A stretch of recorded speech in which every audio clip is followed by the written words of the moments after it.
Hello বন্ধুরা, সবাই কেমন আছো? প্রথমেই বলি আজকের ভিডিওটা একটু বড় হতে চলেছে, কারণ আজকের আমার বার্থডে।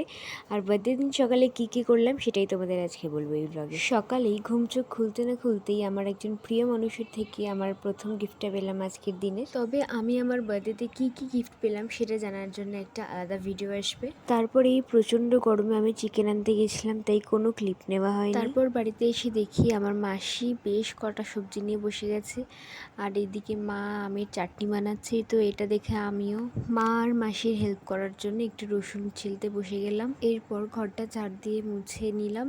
তারপর এখন দিদি স্নানে গেছে, তো দিদি স্নান থেকে বেরিয়ে গেলেই আমিও এবার স্নানে যাব। স্নান করে উঠে নতুন জামা পরে নিলাম। এই জামাটা আমাকে মা দিয়েছে, সবাই কমেন্ট করে জানিও কেমন হয়েছে। এবারে চলে এসে দুপুরের খাবারে। প্রথমেই ছিল সাদা ভাত, বেগুন ভাজা, আলু ভাজা, মাছের মাথা দিয়ে ডাল, মাছের ঝোল, চাটনি, পায়েস, মিষ্টি।